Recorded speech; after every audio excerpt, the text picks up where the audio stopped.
raising children is so much about raising yourself. It's for me it's personal development. The more you see happening inside of you, the more you can own, for example, your projections, your triggers, your stories and narratives. The more you understand that people just act in a certain way because they want to meet their needs. We all have universal needs that we're trying to meet through strategies. And maybe the strategy is not the most skillful, like throwing Lego bricks. But the needs at its essence, they are universal and important. And I invite you to respect those needs, your own needs and your child's needs, and of the people around you, of course. The child's nervous system gets stronger and stronger and stronger. That means it gets more and more resilient. That means later on in life, when it gets some kind of curveball, something happens unexpected, it can bring itself back into balance more easily. Welcome to today's Stream of Consciousness episode. Today I will share my perspective on the topic of raising children, raising ourselves. Conscious parenting in today's world. This is going to be a really exciting episode, I believe, because as a little cliffhanger, I don't have any kids yet. So let's get started. Why did I choose this title? Raising children, raising ourselves. Well, I believe that raising our children has a lot to do of self-awareness, with personal development, with how we see ourselves, how we see the world, our perceptions, our beliefs. So there's so much that is already on the side of the parent that can be completely disconnected from having kids or not having kids. So that's what I want to share. Some aspects that I believe are very important in self-development for yourself in order to support your children in the most conscious way. And yes, I have this dilemma that I experience that I don't have any kids yet, maybe someday, who knows, but that I don't have any kids yet. And at the same time, want to share my inspiration. I've had this dilemma already when writing my two children's books that you see over here. So I wrote one children's book at the end of 2023, Lara and the Wish Beings, on the topic of nonviolent communication. And my second children's book, Lara and Her Protector, which is currently just in German, but I will translate it to English as well, which I released just at the end of 2024. And while writing these books, I was constantly with this question: am I allowed to write children's books without having children? Am I allowed to do that? Am I qualified enough? Do I have the correct perspective? Can I make it relatable? And so on and so forth. So I had all of these doubts and all of these questions. Fast forward, I just pulled through and thought, I'm just going to write this book. And if in the end no one likes it and no kid can relate to that, then it probably, just didn't work. But I was lucky, and it turns out that many, many people love both of these books. So that's why I also decided today to make this episode on raising children, even without having kids. But that's like just as a little backstory for you, that you know from which place I'm coming and the perspective that I have. And as always, just take with you what you find inspiring and chuck everything else that you don't like, that doesn't inspire you, directly overboard, so to say. All right. Raising children, raising ourselves. Conscious parenting. What does conscious parenting mean? Probably there are millions of different definitions for conscious parenting out there. How I see it is basically being conscious of yourself, of your state, of your words, of your emotional state, of your values, and of what is important for you in your relationship to your children. It also means to me that you can be very clear on what you want for your children, how you want to interact with them, and that you're also aware of certain relationships and correlations, that how you are and how you accompany your kid has a huge impact on it. So for me, it's also to a certain extent about knowledge, knowing which impact it would have. For example, if you judge your kid, if you if you would even get violent physically, just knowing which kind of impact that has, and also especially verbally, and also which kind of space you open, just being conscious of that. These are all different aspects that I find important when it comes to conscious parenting. And at the same time, I really want to acknowledge the situation that many, many parents find themselves in. Being a parent, I'm not a parent, but having heard from many other people, I imagine that it's not easy. That if you haven't slept sufficiently, and if your child has maybe also not slept well, maybe is sick, maybe is angry and upset, maybe you have a lot of stress at work, then being able to be like this super grounded, present, and loving person is a challenge. And that's definitely is a case. And I don't want to downplay this. So I see this and I value it and I appreciate it. And I know that it's there for many, many, many parents. Having that said, I wish that children can grow up with their parents being aware of the most foundational concepts. And with that, I mean, for example, the impact of the nervous system.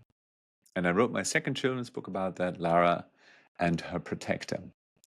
And I want to share that with you in its essence, in the most short and easy to understand way. So, our nervous system, all of us, we have a nervous system. And it follows survival functions.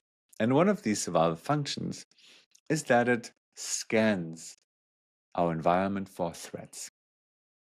And this can be a physical threat, such as back in the days when a saber-toothed tiger would come and would then attack us. We could then scan. And then this nervous system just decides to put us in one of three states, like fight, flight, or freeze.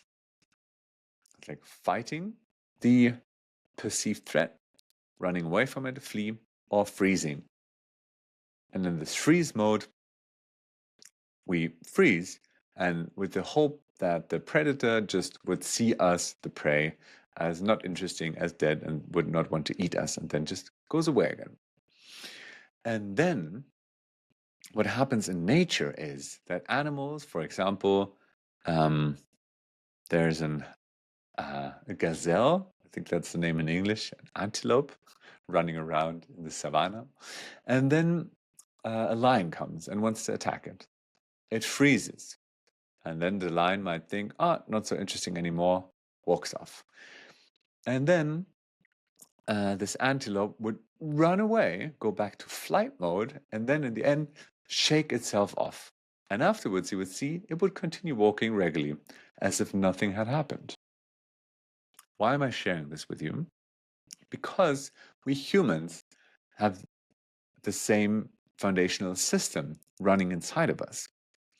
And how does that relate to parenting and children? If your children's nervous system detects some kind of threat, which can be tiny because this baby is tiny, and that could be losing the connection to his mother or to her mother or his father.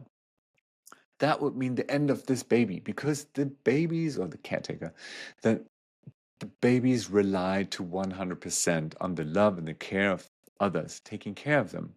So if this connection gets interrupted, it would mean the death for this child.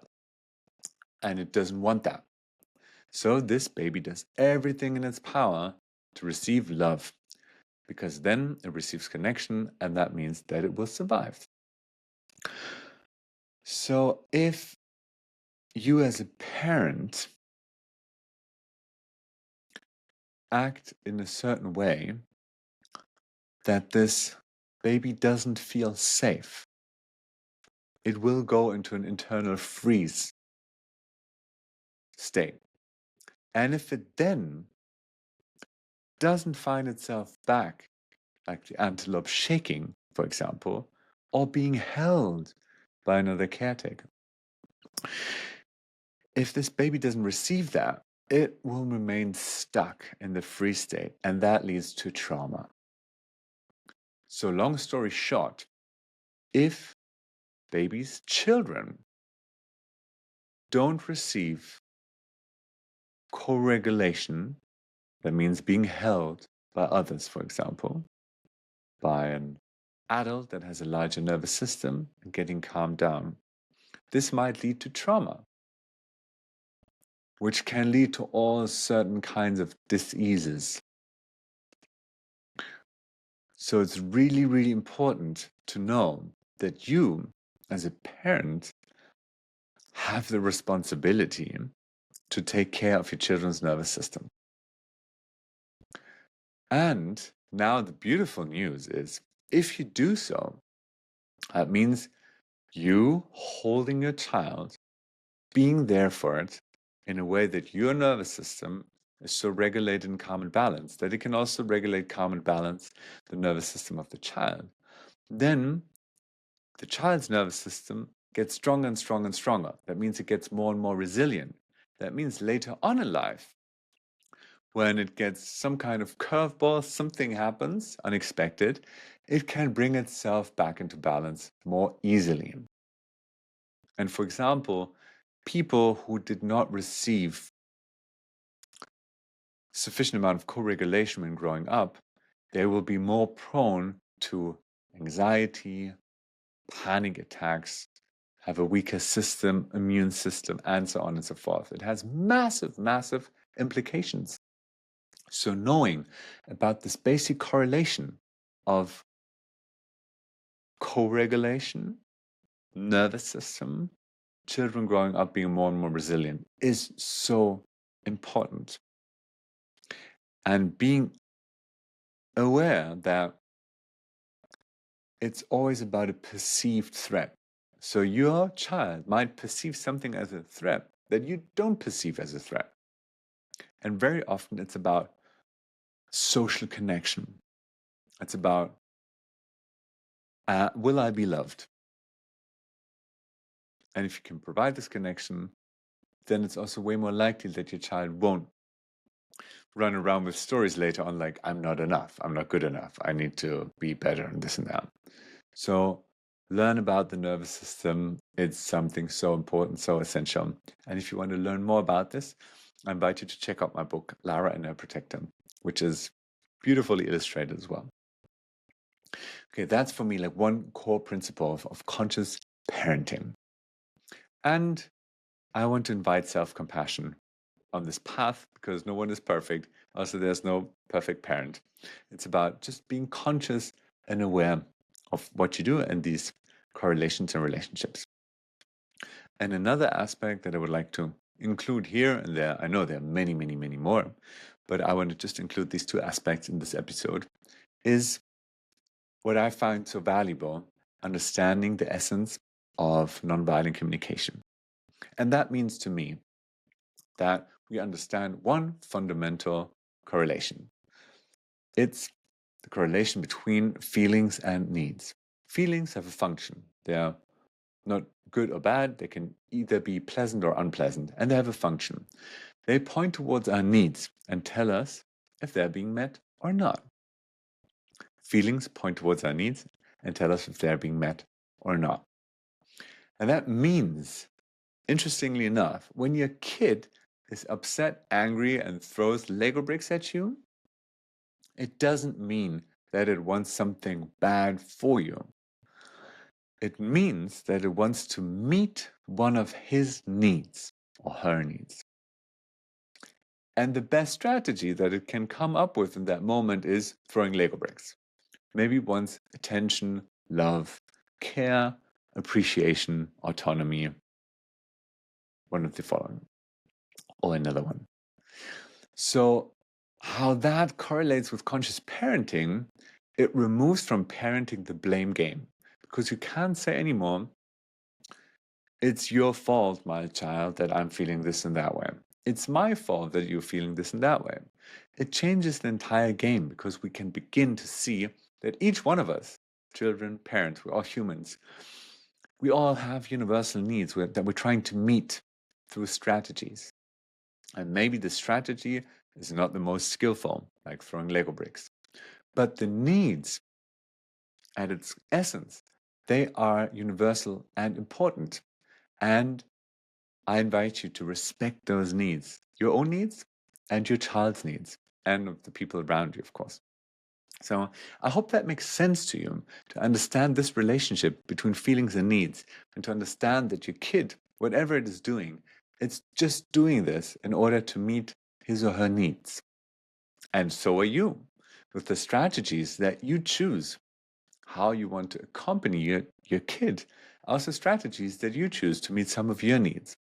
So I hope this brings some clarity into how you can see parenting, how you can see conscious parenting, and how raising children is so much about raising yourself. It's for me about it's personal development. The more you see happening inside of you, the more you can own, for example, your projections, your triggers, your stories and narratives.